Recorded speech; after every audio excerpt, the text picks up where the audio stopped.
This is the most sinister devil fruit in all of One Piece. This is the equivalent of all of those creepy children in horror movies, because there's just something very unsettling about the corruption of innocence. And that's exactly what Sugar and the Hobby Hobby no Mi are. They take a very innocent theme and distort it into one of the more sickening devil fruit uses in the entire series. But it also happens to be one of the most complicated devil fruits. And to this day, many people still don't understand exactly what it does, and more importantly, how it does the things it is that it does. I'm already getting confused just thinking about it. But this one devil fruit combines the ideas of body transformation, physical control, fusion of living beings, eternal youth, and the ever-exciting realm of contract law. Seriously, what happened? This was supposed to be a fun toy fruit. So where did it all go so horribly wrong? Well, let's start with the most obvious ability, which is toy transformation. Our darling little psychopath Sugar can turn people into toys with one touch. This already makes it one of the most overpowered devil fruits to have ever existed, and I'm only one sentence into the explanation. Theoretically, Sugar has the ability to defeat anyone in this world with a single touch. I say theoretically because stuff like Haki will get in the way of the very top figures, but if Sugar were to do something like, oh, I don't know, get good, then she'd be absolutely unstoppable. We do have an unconfirmed limitation to this, because whenever Sugar is shown turning people into toys, that action is always performed with her left hand. So we could have a Bon Clay style situation where the devil fruit insists that certain hands are for very specific purposes. And maybe Sugar's right hand is used for turning people back, which we never actually see, because why would she do that? That would ruin her toy collection. But this is very important, because if you were to give this fruit to someone like Shanks, then it may end up being completely useless due to the lack of left arm. However, give this fruit to, say, the Lord of the Coast, and he will make fantastic use of the fruit because he has a left arm at his disposal. I do think the most terrifying possible user would be Big Mom, because Big Mom uses her devil fruit to achieve a similar result. This very twisted Disney-esque civilization of wacky slaves. Interestingly, it's implied that Sugar chooses the toy form as well, as she was able to transform the Tontatas into the same little black bear. But Sugar has a more disturbing transformation at her disposal. Also, this video is sponsored by Holzkern, the market leader for watches, jewelry, and accessories made from carefully selected and unique natural materials. For example, this bad boy right here. This watch is the glorious Sydney from the Skyline collection, crafted from beautiful Patekin marble, and apparently packed for me by Julia, so thank you very much for that, Julia. But Holzkern also produce incredible rings, bandlets, and I even got some jewelry for my wife, because their entire range make for fantastic gifts. So, not gonna lie, I'm pretty popular around the house at the moment. Your move, dog. Plus, if you use my code DONATEGLR, then you will receive a whopping 10% off. And until June 16th, Holzkern will be donating 5% of all purchases made to 3 charity organizations dedicated to conservation, animal welfare, and children's aid. TLDR, get awesome stuff at awesome price and donate to charity whilst doing so. Just click my link in the description to attain your marvelous naturesome bling with a 24-month warranty, 24-day right of return, and free shipping within the United States. So do that thing, but for now it's back to you, me. But Sugar has a more disturbing transformation at her disposal, because it's not a one-to-one equation. One person does not necessarily equal one toy. For example, when Sugar created the giant nutcrackers, each one of those is actually made up of 8 people, with the mathematical breakdown as follows. 1 person for the head, 2 for the body, 1 for each arm, 1 for the leg, 1 very specifically for the jaws, and 1 for a big ol' nutcracker dick. To be honest, I added that last part. That would be the 9-person variant, and it would bring new meaning to the concept of a nutcracker. But that goes towards my next point. Why stop at 8? Could we create a nutcracker twice as big by using 16 people? Or what about 32 people, maybe even 64? In fact, is there a limit on the amount of people that Sugar can cram together within a single toy slave? I've also been using the word people a lot so far, but it's important to note that Sugar's ability works on all living things. In addition to humans, Sugar has transformed a giraffe, an elephant, a lion, a snake, a cactus, and also a gorilla named Uho, who went on to become best friends with Sengoku. Not to be confused with the actual marine named gorilla, or even former Fleet Admiral Kong, although all 3 of them do look like they're from the same household. But the nature of the Hobby Hobby no Mi means that absolutely no one is off the table. Everyone is very much on the table. It's a very strong table to hold them all up. But Sugar has also targeted world government agents, and even entire monarchies. Kings have been turned into toys. So how does she get away with all that? Well, this is where things get truly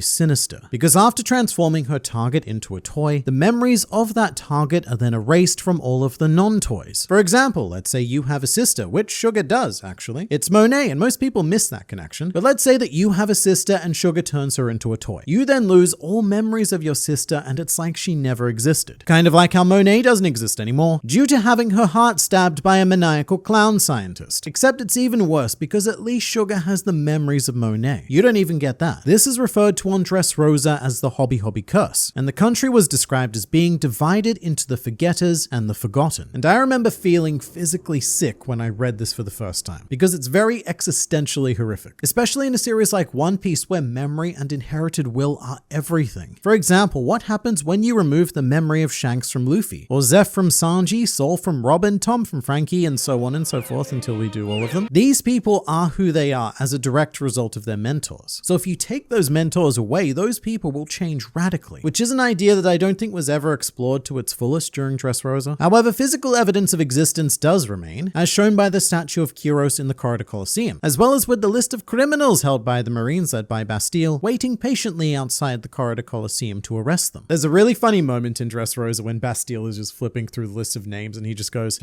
"Who are we here to arrest again? I don't know any of these people." And if this was an episode of Star Trek, this is where someone would twig and realize that something has gone very, very wrong. But because this is an episode of fictional pirates, this problem is allowed to persist far longer than it probably should have. About 10 years longer, actually. That's how long Sugar spent dividing the population of Dressrosa into the Forgetters and the Forgotten. And to be fair to the residents, even if you witnessed Sugar using her powers, you would have no comprehension of what just happened. Because due to the memory erasure, all you'd see is a toy popping into existence. And you may even misjudge Sugar's abilities as something more simplistic, like the power to conjure toys. I do have a curious question though, which is, are the memories erased from Sugar herself? I mean, she obviously knows what her powers do, but does Sugar remember the people that she has transformed into toys? To the best of my knowledge, this question is never answered, but it would explain why they don't really bother trying to capture Kyros, because Sugar doesn't remember who he is and the threat he may pose as a rogue toy soldier. That's another thing though. Why was Kyros allowed to act independently? Well, to put it bluntly, it's because Sugar effed up. Constructing toy slaves with magical fruit powers is not as simple as it may sound. And in fact, it involves entering into a legal process of contract negotiation. I will say that the contractual aspect of this power is left deliberately vague by Oda, which is very counterintuitive to the purpose of a contract, which is to remove all of the vagity. And unfortunately, the best explanation we have of a contract actually comes from the Tontada Leo. And because we're talking about contracts, I do need to quote him precisely. Normally, people turned into toys are put under a contract that turns them into helpless laborers. But the captain was the first in the land to be turned into a toy, and Sugar made a terrible mistake. She forgot about the contract. It was her first and only mistake 10 years ago that created the only toy in this land who can fight back against the Don Quixote family. And so the captain has fought for 10 long years. Reading that back, I'm surprised that Leo gets so many words wrong, but he perfectly enunciates Don Quixote family. And I know that some people don't like how the Tontadas sound in English, but trust me, they sound just as annoying in Japanese. Also, at this point, I would say that the word contract is a bit misleading because the actual situation plays out as follows. You, as a potential toy candidate, get called in for a meeting with your new employer Sugar, who offers you a contract for a lifetime of slavery. Now, because you're quite on the ball and not so sure about this slavery business, you then turn to your attorney, who, as it turns out, is also Sugar, and she says, "Mate, I think this is one pretty sweet aff deal," and she then proceeds to sign the contract for you. And then, bam, you are an eternal toy. All it requires is Sugar's consent, and therefore she can set literally any condition she wants, which initially sounds quite infallible, but you've got to choose your words very, very carefully when making a contract. For example, you should choose to use words period, which is exactly what Sugar didn't do with Kyros. She, quote, forgot to make a contract when transforming him, which I have to say is rather ironic given the forgetful nature of her powers. And this is actually massive if you're a toy, because one painfully weird specific condition to Sugar's powers is that she only has one opportunity to forge the contract. If Sugar forgets or miswords the contract, then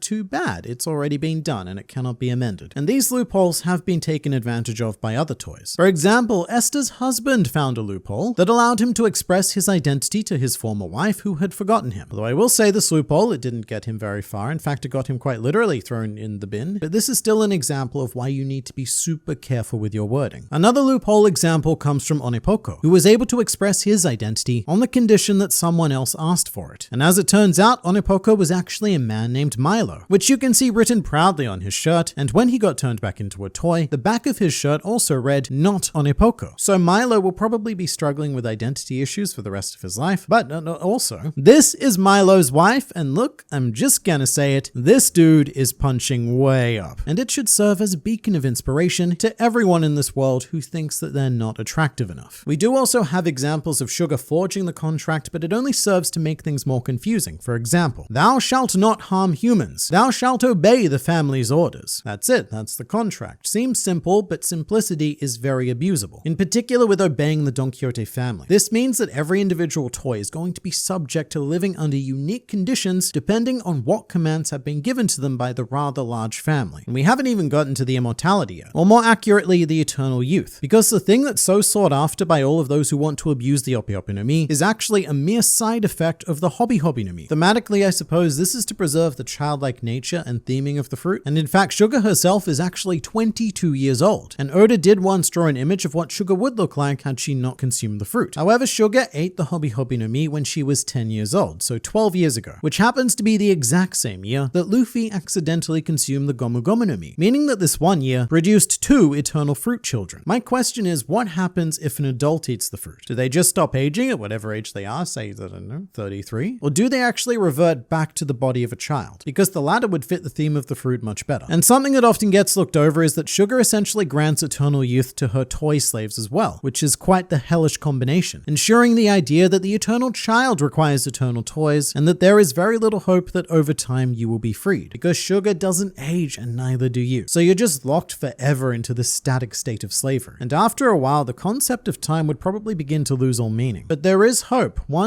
just one. The obvious weakness to the Hobby Hobby no Mi is being scared by Usopp making a very weird face, which knocked Sugar unconscious twice and thus released everyone under the toy curse. And this has led to a bit of a common belief that fruit powers vanish if their users are rendered unconscious. But what happened here is actually a very irregular fruit effect. To illustrate, when Rob Lucci lost consciousness, he remained in his hybrid Zoan form. The fruit didn't deactivate. Or for a Paramecia example, Brulee's mirror world remained active when she was rendered unconscious, and perhaps the best example is when Gecko Moria was knocked unconscious briefly by Nightmare Luffy. However, the shadows remained within their respective zombie bodies, hereafter known only as Zombodies. In fact, it's very difficult to think of another example where being knocked out actually cancelled out a devil fruit effect. I mean, I guess there was Doflamingo with the birdcage, so I've immediately done that. And I'm sure that there are a ton of others out there, and plenty of you are no doubt going to actually in the comments, so I look forward to reading them. But for the most part, I still insist that this is a very irregular fruit effect. And the reason why Sugar is subject to this weakness is purely because of story. There are very few solutions to this problem that work well for our wacky pirate comic. For example, killing Sugar may have the desired effect, but it's a little bit morbid. And actually, there's no guarantee that that would even work, given that we've recently learned that Boa Hancock's fruit powers will not revert even if she dies. So we can't kill Sugar for many reasons, and we also can't convince her to change the toys back by her own volition. So I suppose we could dunk her in seawater and see what happens, but the exact effects of water on devil fruit users is another great inconsistency of One Piece. So really, this convoluted and hilarious Usopp solution was the only real one. A very bizarre weakness, but one that freed thousands of slaves that Sugar had been acquiring over the last 10 years. But even then, the Hobby Hobby no Mi is stupidly powerful, incorporating the most coveted elements of multiple devil fruits into one very disturbing magical fruit package. Also, thanks so much again to Holzkern for sponsoring this video. Legitimately great products, so please do show them some love and get yourself some phenomenal gear while you're at it.